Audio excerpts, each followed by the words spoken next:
Hey everybody, welcome back to Shout Out Saturday. It's time for another Thrive Tribe member to be featured, and I'm super excited about today's guest.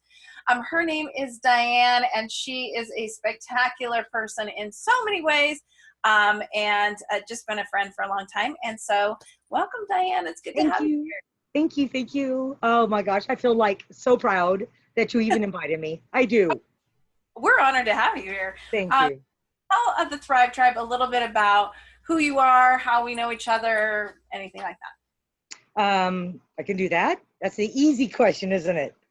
I'm worried a little worried about you. What's that? I'm going to start off easy with you. I'm gentle. Thank you. Okay. No, I've been with Valverde for my 20th year. Just got that little plaque thing, which is kind of cool. As a school counselor, always been at a middle school. That's my niche. That's what I love, those little teens. Gosh, so what have I done? I already lost what you asked me. So start over. What you do, and tell us a little about. We met through, I think, a training. Yes, like 1,000 years ago. What it must maybe an SEL training. I'm not sure. It was, and it was at it was RCOE. So okay. But you were working way back because you might have just finished up as principal of the what was a continuation school, wasn't it? It was a community school. Oh, the ice cream school. Can you hear him? Can I get a big stick? Okay. Maybe not. Okay, yeah. So yeah, and you were just contagious from, honestly, the moment you stepped up there. And I'm sure we started out with a dance, which that just gets me going anyway. Although I didn't really want to do it in front of everybody. But you just made it happen. So much I learned that day to take back to the school. Seriously, just that we sprinkled happiness, within 6 months. Okay. So that was one thing you had. So jumped on that, got a hold of, that lovely lady that started it. So say it again. Laura Levine. Yes, Laura. She's wonderful. So that was a great event. And from then on, the PBIS and all the different things that you need at a middle school. I've always been one to just love happiness. And so that was right up my alley. And so again, when I saw you, just grab your shirt tail and run. And I followed you ever since because I think we are on the same page in so many ways. And that's what's so cool about the Thrive group. Also, now that you have developed, I've invited so many friends in education, out of education. There's just so much to learn and there's so much good spirit. How would you not want to be a part of a group these days that is good? Yeah, I think there's just so much negativity in the world, and people are hungry for positivity, and they think it doesn't exist, and so we want to show them it does exist, and here's a little piece of it. Diane, in your 20 years, well, first of all, congratulations on your plaque in your 20 years, but Thanks. In 20 of being a counselor at a middle school, what would you say, what has shifted in those 20 years to be like what is the biggest challenge you face now that maybe you didn't face 20 years ago? Well, there's been a lot of changes in 20 years, but most significantly, and I've always tried, because I love adolescents. I love working with them. I like knowing more than they do and kind of, knowing even that, I got to go to the Urban Dictionary to figure it out sometimes, or go check out their music. I try to stay up, and always with them. I can't anymore.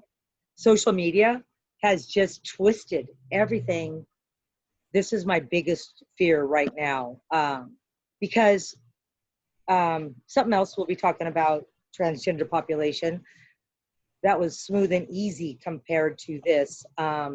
It's so deep and dark.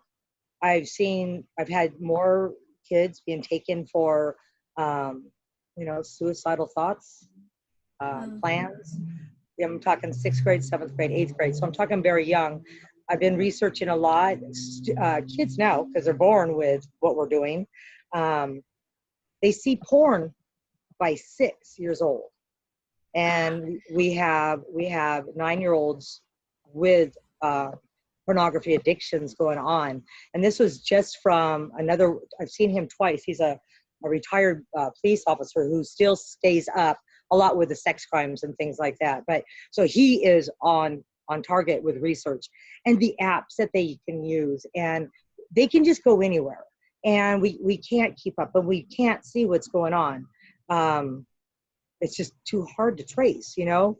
And so, and kids are pretty private about that. They just don't share a lot. But so anyway, that's my biggest worry, is the mental health of our students. This new facet of developmentally, it's over the top way too much for them to even process or handle. Is that me? Do you hear that noise? Oh, I can see you. You just came into the light a little bit more. I see. There you are. No, you real quick, you are like sounding like an echo machine. I am. Uh-huh. I am. I'm gonna, Do you have your headphones on? I did, and I just plugged them back to see if that was it, because it's coming in through that. Oh, it might be. That's better. So let me ask you this. What is the most reward? That is so challenging. First of all, what you just said is profound. Yeah. A lot of parents probably don't even know that those are things that sixth graders are facing. Right. And so, yeah, real quick on that. So the other counselor and I, we will be presenting to the parents on that. So we have a lot of research, and that'll be the first day back to school pretty much, or back, welcome back to school time. So the information is going to get out to parents. They've got to be knowledgeable about this all throughout the year. Yeah, absolutely. And things change. So, yes. With that, what would you say is the most rewarding part about being a middle school counselor? Yeah, you kind of have to have that, don't you? You have to have that part, because I drive home and reflect and cry and take on a lot from the kids and their pain. But I take on their joy just as much. And I find a lot of joy. One of my most significant joys is a young person I met in 6th grade who was, real quick, I got to stop. I am working with echo here. So I'm actually doing pretty good, but it's caught me.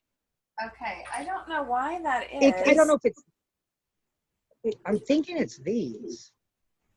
I apologize. I don't hear the echo, but if well, if you had, you would have stopped for sure. Yeah, it's coming through my earphones. But it's when I talk, I hear myself. So how about I take out one and I just talk? Okay. That's Try better. that. Okay. And okay, you can hear okay. So anyway, the way I ended up meeting Katie was that the PE teacher had mentioned to one of the office staff that we had a young person in boys PE that is listed as a female gender. And so it was my young man to handle. I have never ever before this worked with any transgender students. So I had a big learning curve. So Katie came to my office, we talked, met with the principal, who's amazingly, Mr. Owen, supportive, got the 6th grade teachers after school, the PE teacher, he was funny, he's like, no way! He was like, felt really bad, like, we're like, no, you did right by not saying anything, not noticing, not making it a big deal. So here we are. So he's a young man who's now 18 and allows me to share his story. In fact, we presented together to Outdoor District a couple times. He is the star of the show for sure. He did amazing in 6th grade. In 7th grade, he was starting to realize who he was, the difficulty of, think of adolescent development. Katie is a female to male. So he's a transgender male, but you have hormones, you have other things happening with you during that age. So he resilient, always good grades, but kind of just, this is too hard to go through. This sucks. why am I not just who I am, right? So it was a 5150 situation, and it was about 4:30 when he was in 7th grade, and he tried to get hold of mom. She was in Temecula, couldn't make it. So I parked my car in the back of the school. My wife picked me. Well, so I parked my car back, went with him in the ambulance, and we went to ETS. And just to, because you never know who's listening, this is important stuff. So we get into ETS, which is where schools send kids who are suicidal. And it's in Riverside. It's just this county kind of deal. We get in there. He's on a gurney from the ambulance. I'm with him in the hallway, and I'm standing. And right behind us is a waiting room. And right the opposite way is a receptionist. And I'm just talking to him and everything, kind of just letting him know it's going to be okay. And the receptionist, she yells, "Katie, when was your last period?" And oh my God, I just looked down at him and I said, oh, I cussed, but he got it, because I'm like, what the is wrong with these people? And he just looked at me and I said, we're going to be okay. Anyway, we've always been that tight, just to have such a good relationship. So actually, these painful things that we go through, there's always a bright light. I'm telling you. So this got his mom on board. Mom walks into the waiting room 2 hours later. When I said my wife, she came to pick me up because my car was at the school. Mom comes in and said, "Is this because of that fight at the park?" And there was a whole audience of people in the waiting room. So I thought I could use this opportunity to educate. And I said, no, it's about your son being transgender and trying to tell you to use the right pronouns, to accept him, and that whole speech. So mom did turn around. It was, young mom. So in some ways I would think more hip, kind of, but no, it was needed just to be educated. And so her and I have becoming very close, and good friends also within this whole journey throughout with Katie. So eighth grade, we get to 8th grade. He's still excelling, doing beautiful. He didn't stay the night in the hospital, so that's good. Just because he didn't need to. That's why it was good. But he comes to me, he jumps on my counter, says, "Okay, Mama Hartman, we're going to Raging Waters. How am I supposed to do this?" I don't know, right? So we're talking the top part. And so I said, let's call. So I hit the number, it's on speaker, and I get the lady, and she is probably my age. So I'm thinking, oh, this might not be good, right? And so I said, right straight up, I just said, I have a transgender male who is getting ready to have a school party to come, and he needs to know if he can wear a tank top. She said, no, he certainly can't, but you know what? Just have him get one of those rash guards, and he is good to go. And we looked at each other, high-fived, hung up the phone, got him a rash guard, had a blast. So the world's coming around. This lady was beautiful, and that was another wonderful moment in this time to have acceptance for him. He's now going to be a senior. He's been the mascot. He's been in the pep squad. Gosh, he's just my success story. It's just amazing that he happened to find you. Universe, Joelle.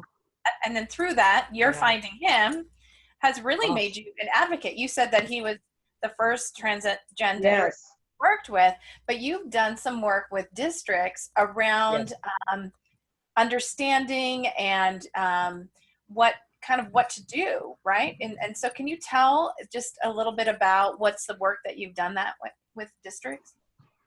Yes, thank you. So when he first came into my office, and then he left, I am, like we all do, I am Googling everywhere. I am finding sites. I knew advocacy groups. Again, you have, LGBTQI. So you have lesbian, gay, bisexual, transgender, questioning, intersex, and allies. So you have a whole group of people. So as a lesbian, I've just lived in my world, done my thing, raised our kids, met people, but you just meet people when you meet people. So transgender is a whole different ballgame than your sexual orientation. Those are two different deals. His is a much more difficult, trying to be in a body, you know, that he was not born with, much more difficult journey. And so I just began researching everywhere, became involved in all sorts of groups, have other advocates. Dr. Vinnie Pompey, who's amazing, who's a good friend of mine. We've done some presentations at our own district way back in the day together. So I stay in touch with those who are knowledgeable. I'm actually heading out next Thursday to, in LA, they're having Pasadena, a Gender Odyssey conference for 3 days. So I'm excited about that. And I thank you for my district for sending me. And so I don't know how it really got out there, but you kind of become the expert, I guess, and word of mouth, right? So, and it was coming around. We had, you know, the different propositions and the laws passing for students. AB 1266, I think there's so many assembly bills. I believe that was the one who gave back them the rights, you know, with Title V and being on sports, using the right restrooms, all that. So we dealt with that at our school. KD was everything as he identifies. He identifies as a male within our school. He's a male. He's a male in our database from age 6, from 6th grade. That's how he wanted it, and that's how we respected it and did that. He was used pronouns. Real quick, go back to 7th grade, sorry, but just so people are knowledgeable. This is a simple thing, but I've read on it and I've experienced it. When you call a transgender person by the wrong pronoun, so if you call them by their biological sex, what they were born with, it's very, very shaming to them. It's like you're not accepting them as who they are. So please, please, please, all I can say is ask. It's okay. You know, if somebody's gender expression appears female, use female. If it appears male, that's pretty safe. But if you're not sure, what pronoun would you prefer I use? It's okay. They would really appreciate that. So that actually worked him to that 5150 spot because of lack of love and I am he. And so that was very painful. And so word of mouth, Alvord Riverside called us. We went to the Riverside Convention Center a couple times. You know, Katie and I presented on Transgender 101, Katie, and I can send it to you. It would be a lovely thing to share. He tape recorded himself in his room when he's in 7th grade. It's so beautiful. It is so beautiful because you have just the authentic spirit of a person in that space, and to hear how much he knows about himself. I was in junior high in 7th grade. I'm still trying to figure it out. I mean, he you know what I mean? And so this video was just powerful. And so we shared that, and, you know, emotion, you know, we were able to get people through emotion and through love and passion like you do. People listen with that, right? They want to hear people's stories. That's the best way to share. And Katie can do that. So Katie has taught me more, and most students have, and I've told him plenty of times that he has taught me a whole lot more than I've ever helped him or taught him. That is it. Anyway, that's my role. I just appreciate the education that you provided today. In the comment section under the video, we'll post his video and maybe some resources of different advocacy groups. And people can maybe feel free to ask a question or ask for more information if they want that. So we'll absolutely. I miss a lot of it. You know what's going on here? It is my earbuds. But it's a connection down here, like there's a short, so I can move it. So I got to hear you at that last minute. You were asking for an email, or I was saying that in the comments under the video when this airs, we will post Katie's video and also several links to different advocacy groups. Oh gosh, I had all of them. Oh my gosh, thank you. Great. Absolutely. people have a question, they can, reach out to you. They'll see you there. They can message you. Absolutely. I work with I have a transgender student from Alvord that the counselors called me to talk to, and he's out of school now, doing well. So yeah, they all have my cell number. I've had calls at 2 a.m. You have to. I don't want to see more suicide. Yeah. We just have to be there. Well, it seems like, just your passion around this area that you are really aligning with walking in your purpose. Yeah. I think. Yeah, lots of purposes. I know. All right. Are you ready for some random questions? I know you are. Okay.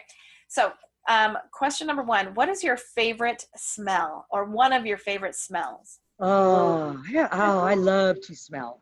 So I'm a flowery kind of person. So yes. You want me to take you around my yard? You can later. So yeah, I have a lot of girly parts here, friend. We'll talk about that. Flowers. Oh, I just planted jasmine. Plumeria is my favorite flower, just because I think it's so beautiful. But I love the smell. Gardenia is probably my number 1 favorite smell. I love smells. I have like little scents in my office and essential oils. Oh gosh. So yeah, a lot of lavender in my office. Nice. Very calming. Don't do peppermint. Not with teenagers. They bounce. Peppermint's isn't it good right before a test? Doesn't it clear the mind? Not in my office. Not in your office. All right. If you could add one room to your home, what room would it be, and what would be in it? Oh gosh. Well, it's kind of already it's been kind of laid out or in plans, but it's my Zen den. And what would be in I'm sorry? What would be in your Zen den? Oh gosh, it would be, of course, the meditation cushion and candles and my Buddha peoples and just everything, stuff with the ocean, just a place where I could go and, like you said, have scents that feel good and smell good, and just sit. Just a place to just sit.